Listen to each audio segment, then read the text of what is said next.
जो कहिए वो महामंत्र है, उसको हमको आप करने की जरूरत है। कहने का विषय नहीं है, परंतु ये करने का विषय है।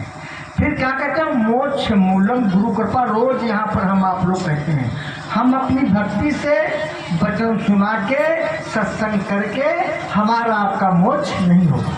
क्या कहते हैं, मोक्ष मूलम गुरु कृपा। गुरु की दया कृपा से हमारा आपका मोक्ष होगा। आप यहाँ पर बैठ करके, हमारे भैया जी ने अभी कहा है, अगर आप सुख देना चाहते हो, देखो वचनों को सुनकर उस पर चलने की जरूरत है। हमारे छेतीलाल भैया ने कहा, अगर अपने को सुख चाहते हो तो आज से ही आप दूसरों को सुख देना आरंभ कर दो। कितनी अच्छी बात है। हम आप लोगों ने सुन लिया और किया नहीं तो इसका भी कुछ फायदा होने वाला नहीं है। अभी भैया जी ने बताया था कि खाना कपड़ा देना इसके बराबर कोई पुण्य नहीं है। आप सब लोगों ने सुना। आप हमारे साथ में जाते हो, कहते हो हम वहाँ पर चलेंगे और सेवा करेंगे। आप 75 आदमी हमारे साथ में चले चलो। अगर वहाँ आपको संदेशे में ये बताया जा रहा है कि पानी पिलाने के समान कोई सेवा नहीं है, अगर कोई आपसे आदेश कर दे कि इस पानी को पिलाओ, इसको बनाओ, तो तुम्हारा ये फर्ज कहने का नहीं है, इसको हम काम को नहीं करेंगे। अगर ऐसा जबान से आपने कह दिया और आप डेली सत्संग सुनते हो और अगर दूसरा प्रेमी आपसे कहता है तो ये महाजीवात्मा के लिए बहुत बड़ा घाटा है।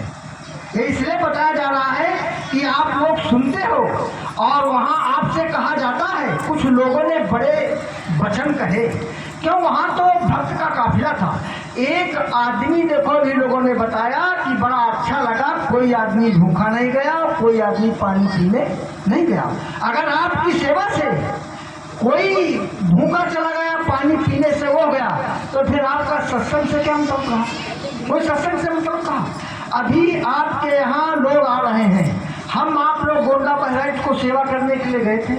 आपको डेली सत्संग सुनाया जा रहा है, सब श्लोक की बात बताई जा रही, सब कुछ बताया जा रहा है और वहाँ के लोग यहाँ पर आ रहे हैं और आप लोगों से कहा जाए भाई 5 लोग यहाँ पर आ जाना है, इनके बैठ कर इनके साथ में गांव का रास्ता बता देना। तुम कहते हो हमारे पास टाइम नहीं, तो आप कैसे सत्संगी हो? आप लोगों ने सत्संग आपने क्या सुना, सोचो और विचार करो। और अगर सत्संग सुनाने वाला अगर बेवकूफ़ी करता है तो इसके मायने उसके पास कुछ भी नहीं है। विचार करने की बात है। ये आगे हमारे आपके समय आ रहा है। हम लोग जब वहाँ पर गए थे तो टाइम से पानी नहीं मिल पाया था। लोगों को मैंने बताया कि पैसे मैं दूंगा, 100 कैंकर हमको पानी के चाहिए, और बार बार हमारे पास फोन आ रहे थे। उन्होंने जिम्मेदार ने कहा कि पानी आ रहा है, बुक कर दिया है, सब कुछ कहा प्रेमियों, काफिला आ गया, फिर भी हम 100 कैंकर पानी को प्रेमियों नहीं पहुंचा पाए। और जब बार बार फोन आए तो जिम्मेदार यही कहे कि रास्ते में वहां पर भैया जाम में फंसा है। सोचो और विचार कर, जो काफिला आपका भक्त लोग आ रहे हैं जय गुरुदेव नाम की संस्था का प्रचार करके, और आप कहते हो कि काफिले में हमारा टैंकर फंसा है। विचार करो, ये कोई मानने की बात है? इसी प्रकार से सभी लोग वो लोग आएंगे, आपका काम आप करेंगे, उनका काम वो करेंगे। वो जो कुछ सेवा बता देंगे तो हमको आपको करने की वहाँ पर जरूरत है। क्यों? अगर आप लोग उनको मिलोगे नहीं तो वो उस प्रकार से काम प्रेमियों कर नहीं पाएंगे। ये सत्संग सुनाने का मतलब है गुरु भक्ति डरके करो, पीछे और उपाय। सारे भी वेद भागवत रामायण ये बता रहे हैं कि आप गुरु करो और गुरु जो कुछ कहे वो आप करो तो तुम्हारा मुक्ति मोक्ष हो सकता है। राम ने अपने गुरु का कहना किया तो राम का काम बना, कृष्ण ने अपने गुरु का कहना किया तो कृष्ण का काम बना, मीरा ने अपने गुरु का काम रैदास जी का कहा तो मीरा का काम बना है। उसी प्रकार से हम अपने गुरु महाराज का जो काम कहेंगे उसको हम काम करेंगे, तब हमारा आपका काम बनेगा। राजा भर्तृहरि रामकृष्ण की चाहे जितनी आप कहानी सुनो और उनके वचनों को सुनो, हमको आपको कुछ भी फायदा होने वाला नहीं है। आप सब लोग बड़े प्रेम ध्यान सुनने की प्रेमियों जरूरत है। उन्होंने किया तब उन्होंने पाया, आज भी उनका नाम हो रहा है। जब हम आप सुन पाएंगे तो हमारा आपका ऐसा ही नाम प्रेमियों होगा। इसीलिए बड़े प्रेम के साथ में आगे जो आ रहा है कार्यक्रम, सभी प्रेमी मिलजुल के बड़े प्यार के साथ में, ऐसा नहीं कोई प्रेमी अगर गड़बड़ा गया अपना तो उसको भी मिला करके बड़े प्रेम के साथ में अगर हम एक प्रेमी की बात अगर बर्दाश्त नहीं कर पाते हैं तो सब लोग का जानना तो बड़ा कठिन है। हमारे प्रेमी हैं, हमारे भाई हैं, अगर कोई भूल चूक हो जाए तो उनकी बात को बर्दाश्त कर दो। अभी भैया ने बताया है कि अंधे को रास्ता दिखाना सबसे बड़ा काम है। ये जो कुछ हो रहा है अब ज्ञान में हो रहा, अगर ज्ञान होता तो एक प्रेमी दूसरे प्रेमियों को उत्तर प्रेमियों नहीं दे रहा, वो एक ही समझे इसको इस चीज़ का ज्ञान नहीं है, तुमको भी उल्टा सीधा बकेगा।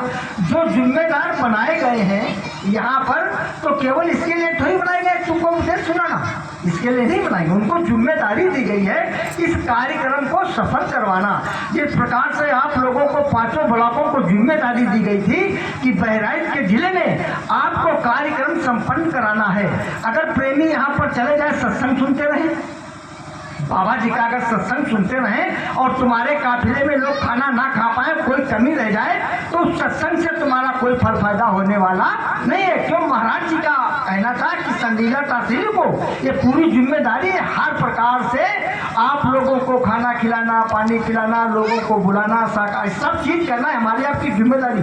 सत्संग सुनने की जिम्मेदारी नहीं है। सत्संग सुनने की जब जिम्मेदारी है तो आप दूसरे कार्यक्रम में जाओ, खुद डट के सत्संग सुनो। जो तुम्हारा काम दिया गया है उस काम को हमको आपको करने की जरूरत है। आगे मौका महाराज जी ने हमको आपको फिर दे दिया है कि न्याय पंचायत के द्वारा जो सत्संग होने जा रहे हैं सभी न्याय पंचायतों को प्रेमियों मालूम है। बड़े प्यार से सब लोग अपनी अपनी जगह देख लो, जहाँ जगह अच्छी दिखाए और रोड का संपन्न हो, ताकि रोड पर आदमी प्रेम से आ जा सकते हैं। ऐसा लोग विचार मत कर लेना ये हमारे यहाँ हो जाए तो कहे हमारे, ऐसा विचार नहीं। महाराज जी ने कहा कि आपके ब्लॉक में आ गए तो आपके घर में हम आ गए। ऐसी जगह पर सत्संग कराओ कि आराम से सभी लोग आ जा सके और रास्ता से सभी लोग मिलकर जब हम मेहनत करेंगे तब प्रेमियों ये कार्य सफल होने की जरूरत है। अगर जरा भी चूक गए प्रेमियों तो कार्यक्रम सफल नहीं हो पाएगा। तो हमको आपको अब यही